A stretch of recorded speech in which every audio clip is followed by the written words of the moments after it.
Ok, tout le monde est prêt, tout le monde... Ça y est?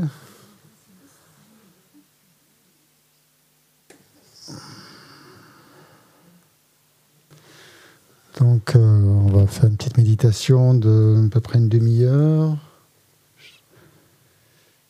Et on va essayer de mettre en place dans ce que Geshe-la nous a demandé ce matin, c'est-à-dire que vraiment pour passer au deuxième niveau, motivation intermédiaire, il est nécessaire d'avoir bien intégré les méditations préalables. Et donc, il nous recommande vraiment de passer du temps sur ces méditations de base, parce que c'est elles qui vont justement conditionner notre cheminement et faire en sorte que si on les intègre vraiment bien, eh bien le reste est beaucoup plus facile, quoi. Sinon, eh bien, on n'intègre jamais rien, quoi. Et il faut toujours revenir en arrière, donc pour vraiment s'assurer que les fondamentaux sont bien là. Donc maintenant, par notre étude nous amène à réfléchir donc sur les souffrances du samsara, tout ça, donc c'est le fruit aussi d'un cheminement. Et avant ça, donc on va voir comment tout ça se déroule dans notre esprit. Donc on va faire à la fois des méditations, on va alterner en fait méditation stabilisatrice et méditation analytique. C'est-à-dire qu'on on va analyser donc les points principaux. Donc, mais ça, vous les connaissez. Donc, je vais vous laisser un peu libre, hein. Je ne vais pas vous dire tout ce qu'il faut faire. Vous le savez. Et vous connaissez les points de chacune des méditations. Donc, vous allez essayer donc, de les appliquer pendant, disons, à peu près 5 minutes, en consacrant 5 minutes à chaque méditation. Et vous essayez donc de revoir dans votre esprit, dans votre tête, les points principaux donc de chacune pour vous amener à un ressenti. Donc le ressenti, c'est justement d'accorder moins d'importance à cette vie qu'aux vies suivantes. C'est ça le critère de passage du premier niveau au deuxième niveau. Et quand vous avez un certain ressenti, donc à ce moment-là, vous arrêtez l'analyse pendant un certain temps et vous vous concentrez sur ce ressenti pour bien avoir une expérience qui s'intègre dans votre continuum mental. Sinon, si on ne fait qu'analyser, en fait, finalement, il n'y a pas grand-chose qui se passe. On analyse, mais on va s'épuiser et puis ça n'amène rien. Donc, il faut vraiment rechercher le ressenti. C'est ça qui est important. Ce n'est pas l'analyse pour l'analyse.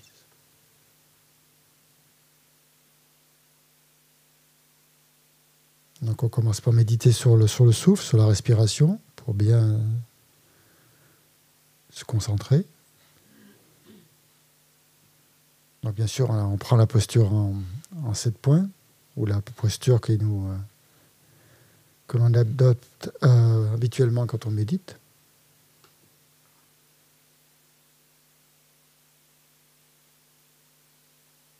On peut se concentrer un instant sur les sensations que l'on a, en parcourant le corps des pieds à la tête.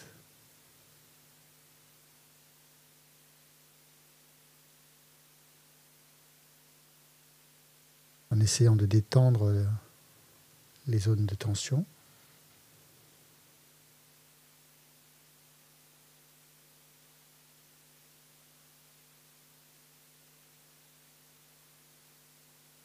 Ensuite, quand on n'a plus vraiment de sensations grossières, on porte notre attention sur la respiration. On inspire et l'expire. Si possible, au niveau du nombril, au niveau de l'abdomen. Donc on essaie de faire descendre la concentration, l'attention à l'intérieur de notre corps, comme si on prenait un ascenseur, en fait, et qu'on descende au plus profond. Quand on est arrivé à environ 4 doigts au-dessous du nombril, on reste l'esprit, l'attention posée à cet endroit-là et on observe les sensations.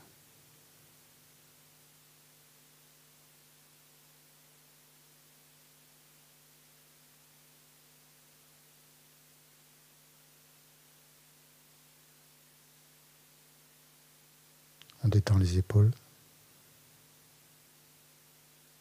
on relâche.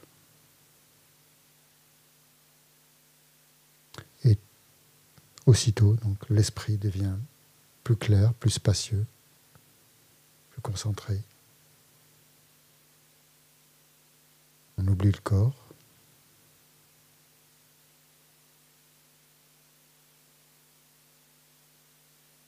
Et on essaye de rester détendu dans cet état.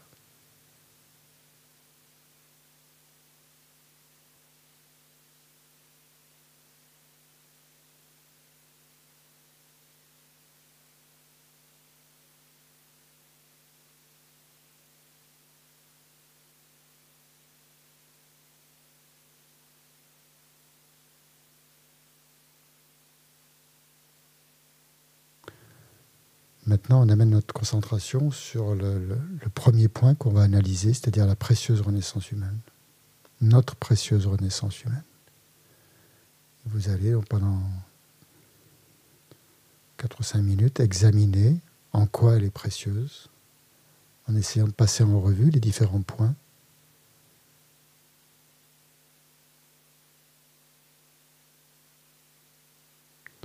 Jusqu'à arriver, donc, au terme de cette analyse, à vraiment ressentir de la joie, une grande réjouissance intérieure, de disposer de cette précieuse existence humaine.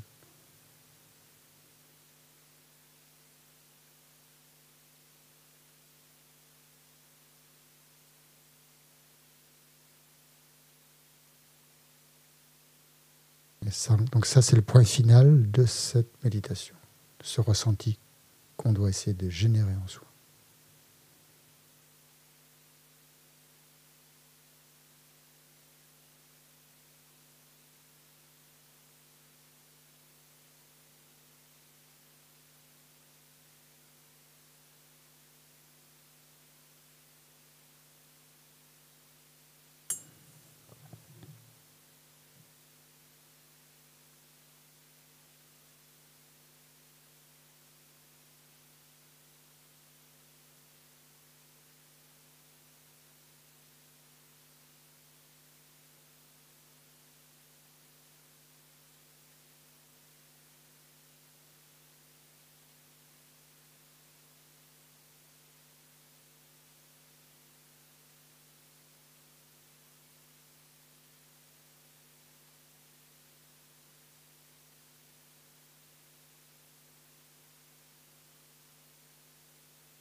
Donc méditation, elle atteint sa cible quand on ressent deux choses. Donc, d'une part, la joie de disposer de cette précieuse existence humaine, et aussi la détermination de l'utiliser à bon escient et d'en extraire toute l'essence. Donc, essayez de vous concentrer sur ces deux aspects.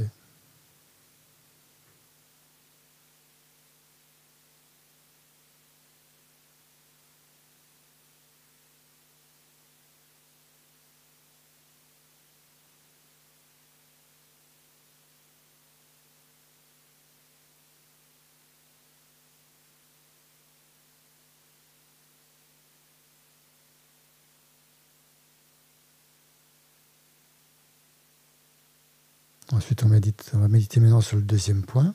Donc, on détend un petit peu, on se détend légèrement, la concentration. Et on va méditer sur l'impermanence et la mort, donc qui est l'étape suivante dans cette réflexion. Donc, méditer sur l'impermanence des choses extérieures, des phénomènes intérieurs. Ensuite, donc, sur la mort, sur le fait que cette existence humaine, on ne va pas l'avoir pour toujours, mais qu'elle va cesser à un moment donné. Donc là, vous pouvez analyser les 3 points donc, de la mort, c'est-à-dire que la mort est certaine, est inéluctable, son moment est incertain, et que au moment de la mort, seul le dharma nous sera vraiment bénéfique. Et on peut même faire les 9 points, si vous voulez. Donc chacun des 3 points étant aussi divisé en 3. Vous pouvez aussi revoir ça dans votre esprit si vous les avez mémorisés, ou dans vos notes si vous les avez.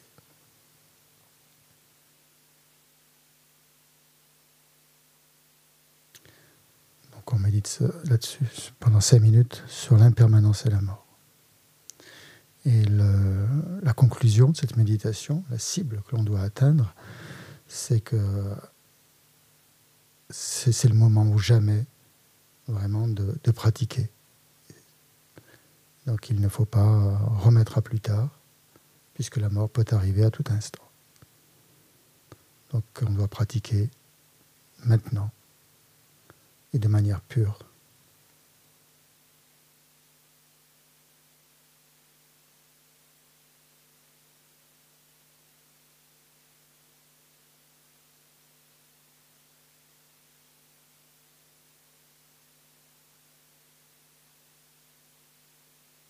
Donc essayez d'amener dans votre esprit de nombreux arguments logiques pour étayer cette réflexion. Et il faut bien sûr que ces arguments vous parlent. Il ne faut pas juste les appliquer comme ça parce qu'ils viennent d'un livre, mais des choses qui vous touchent. Donc ça peut être aussi des expériences que vous avez vécues ces temps-ci aussi. Donc il faut essayer d'allier donc à la fois l'enseignement et l'expérience personnelle de son propre vécu.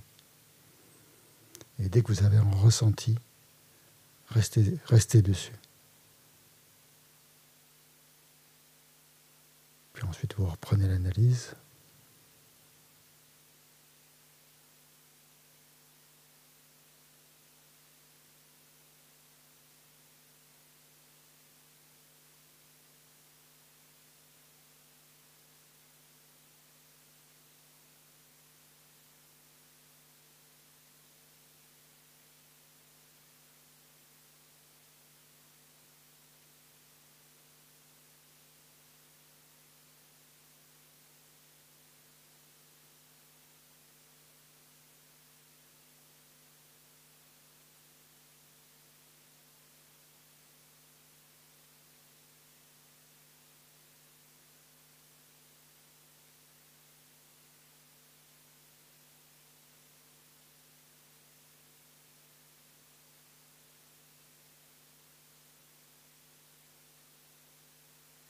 N'hésitez pas à vous poser des questions, c'est-à-dire pourquoi les phénomènes sont impermanents? Qu'est-ce qui fait que les phénomènes sont impermanents? Comment est-ce qu'ils sont impermanents? Des questions toutes simples comme ça.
Essayez de sentir vraiment que votre mort est imminente. Donc il n'y a pas un instant à perdre.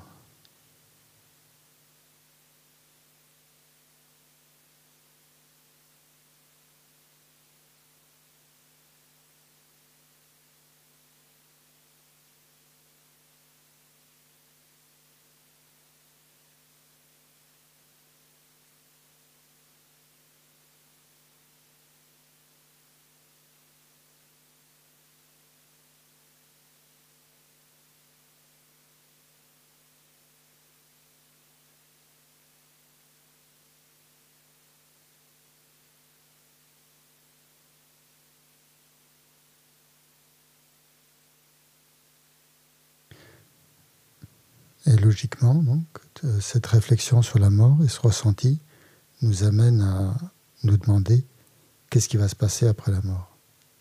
Où est-ce qu'on va aller? Et là, donc, le Lamrim, notre Tsongkhapa, nous demande de méditer sur les souffrances des mondes inférieurs.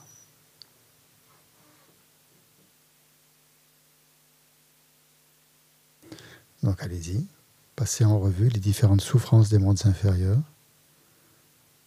soit au niveau externe, soit même au niveau humain. Quelles sont les souffrances au niveau humain qui s'apparentent aux enfers, aux prétas et aux animaux.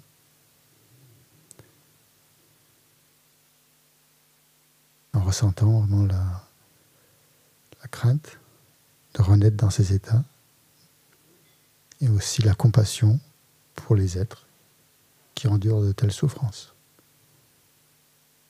Ça, c'est les deux ressentis que vous pouvez avoir pendant cette méditation.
Et pour que cette méditation soit efficace, il faut vraiment se projeter dans ces états-là. Il ne faut pas se contenter de les regarder comme quelque chose d'extérieur à nous, mais comme quelque chose que l'on pourrait être amené à vivre peut-être dans quelques instants, si on mourait aujourd'hui.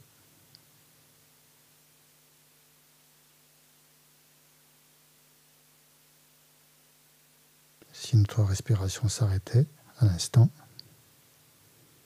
qu'on se retrouve projeté dans ces mondes inférieurs.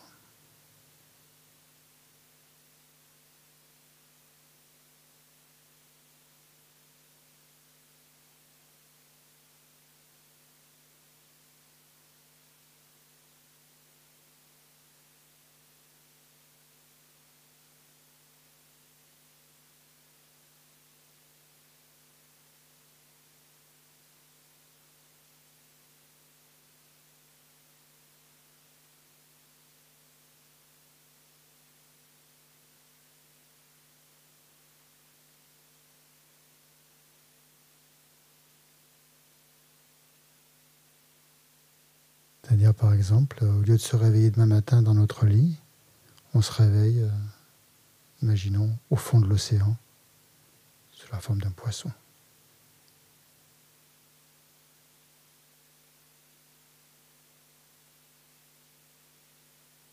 Ou dans un désert où il n'y a rien à manger.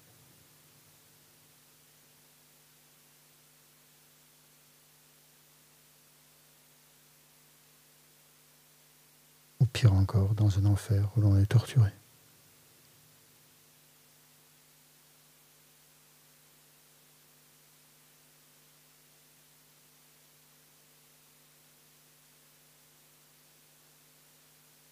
Donc cette crainte de renaître dans ces états-là fait automatiquement apparaître en nous un désir de protection, de rechercher une protection, un refuge.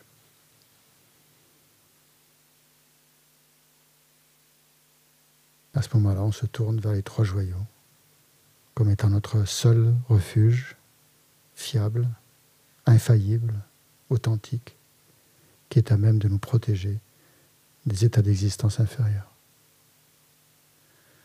Donc les deux choses à ressentir pendant cette méditation, c'est la crainte et la confiance. Et la confiance, on la ressent en pensant aux qualités du Bouddha, de son corps, de sa parole et de son esprit, qualité du Dharma, qualité du Sangha.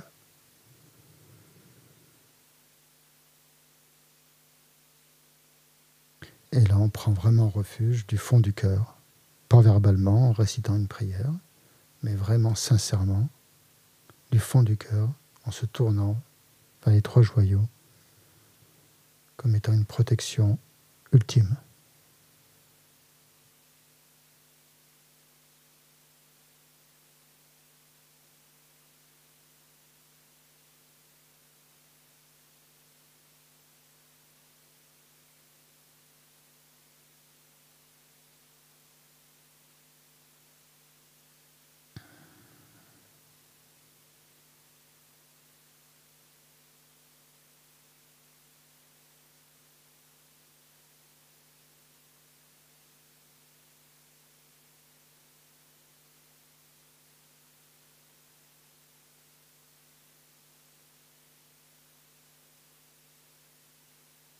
Donc cette méditation nous invite à nous positionner aussi par rapport au refuge.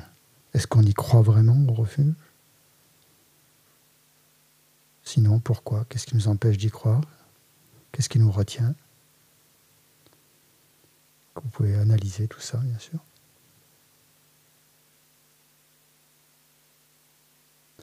En développant arguments et contre-arguments, jusqu'à ce qu'apparaisse une certitude, une conviction profonde dans votre esprit.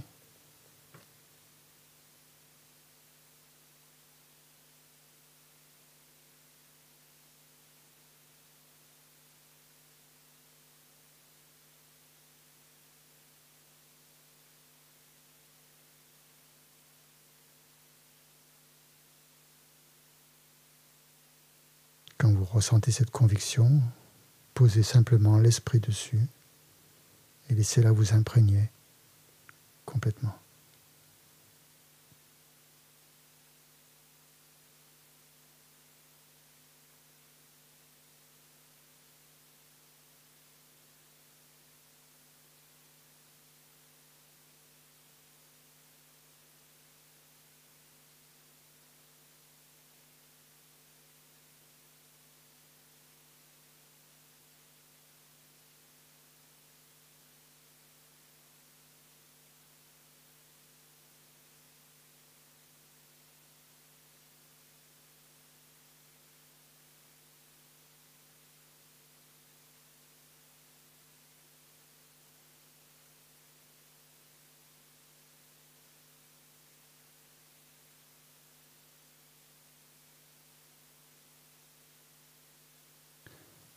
Et donc cette méditation nous amène logiquement donc à nous tourner vers le véritable refuge, c'est-à-dire le Dharma, et en particulier la loi de cause à effet, la loi du karma et de la causalité karmique.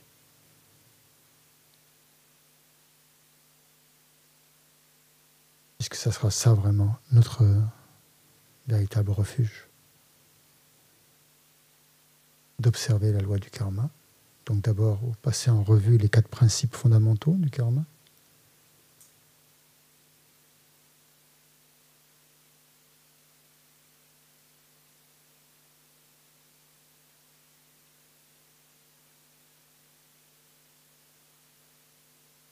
Ensuite, penser aux 10 actions négatives qu'il faut éviter.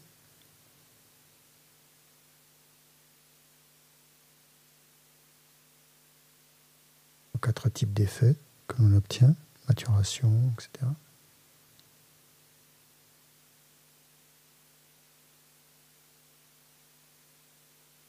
Et le terme de cette méditation, c'est que vous ressentiez vraiment que vous allez être très attentif dorénavant, très vigilant à tous vos actes, toutes vos paroles, à vos pensées, à votre esprit.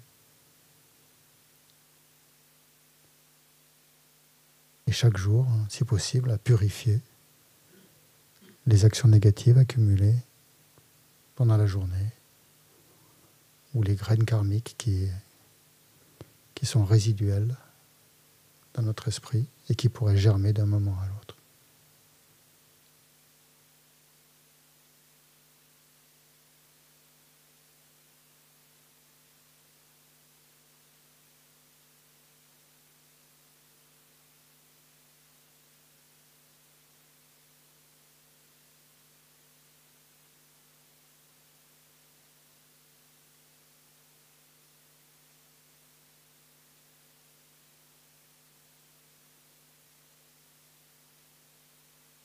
Interrogez-vous aussi sur votre rapport à la loi du karma. Est-ce que c'est quelque chose simplement de théorique ou c'est quelque chose qui fait partie de votre vie, que vous avez commencé à intégrer en tout cas?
Et essayez vraiment de ressentir l'importance de cette loi fondamentale, la causalité, parce qu'elle fait complètement partie de la pratique, du début jusqu'à la fin.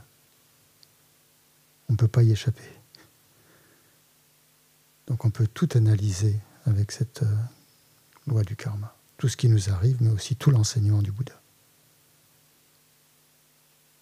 C'est vraiment quelque chose d'hyper important.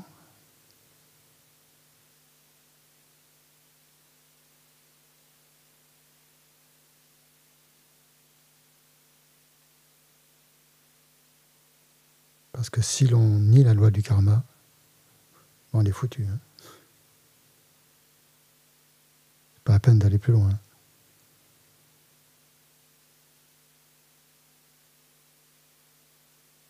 Pas la peine de vouloir réaliser la vacuité, ni même la bodhicitta, ni même le renoncement.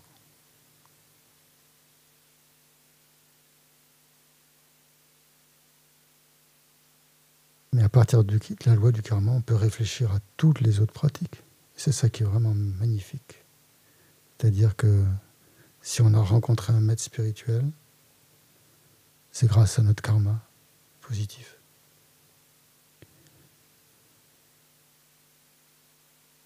Et aux liens que nous avons créés dans les vies passées avec les maîtres. Donc, wow. Est-ce qu'il y a vraiment quelque chose dont on peut se réjouir?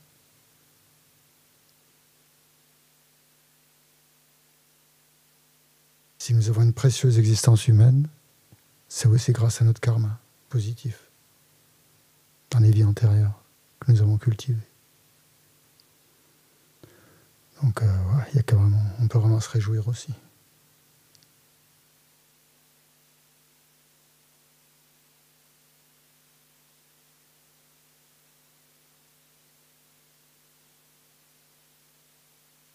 Si nous sommes encore en vie maintenant, c'est aussi grâce à notre karma,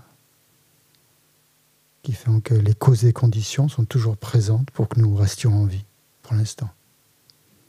Et là aussi, il y a vraiment de quoi se réjouir.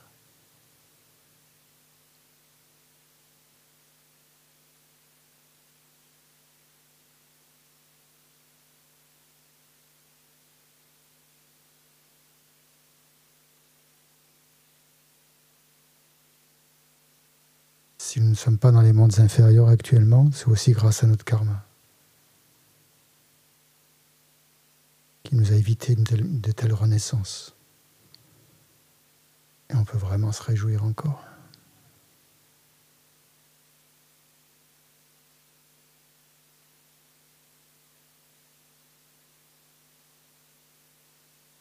Et grâce à notre karma, nous avons trouvé un refuge stable, infaillible, parfait.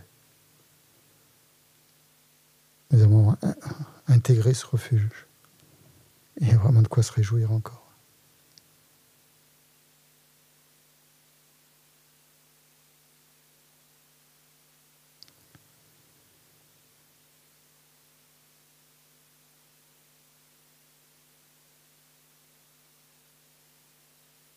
Et grâce à notre karma, nous pouvons maintenant aspirer à réaliser à atteindre la libération et à atteindre l'éveil.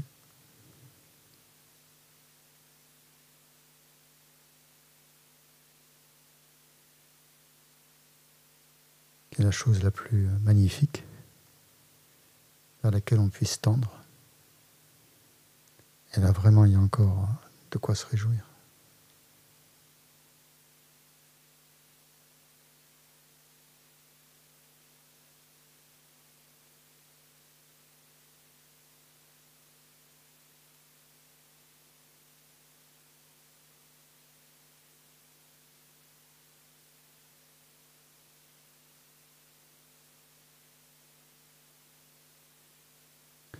Donc, on termine cette méditation en faisant la prière de dédicace, en dédiant les mérites que l'on a accumulés pendant cet enseignement ce matin et pendant cette pratique, sachant qu'il n'y a personne qui a accumulé du mérite. Il n'y a pas d'accumulation de mérite qui existe en soi. Il n'y a pas de mérite non plus qui existe de manière autonome, indépendante, mais que tout ça est une production complètement interdépendante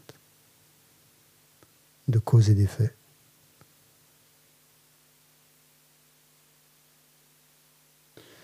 Donc on prend la dédicace dans le livret, si vous l'avez, le petit livret non, vous ne l'avez pas sur la table. Bon, ok, alors c'est page 193, Gewadi, à la fin des enseignements. 235. Ok, merci.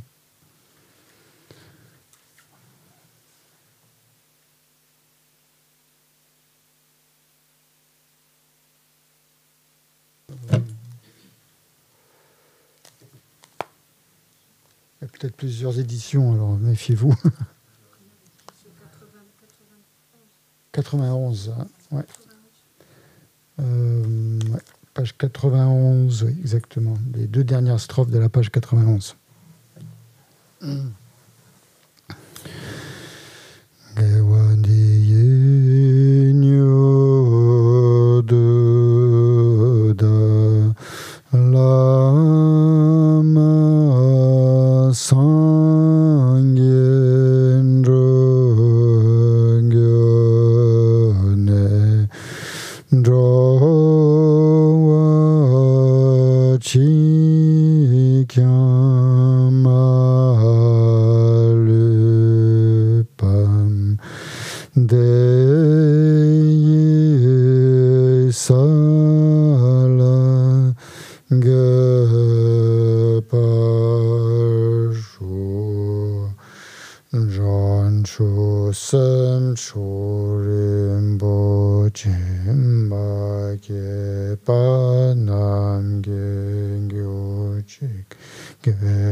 Voilà, merci beaucoup pour cette méditation et votre présence. Ça fait plaisir de voir du monde. Puis bon appétit à tous. Au revoir. Tout à l'heure. Alors, on reprend à 2h30 pour on fera une petite discussion entre nous par rapport au karma encore.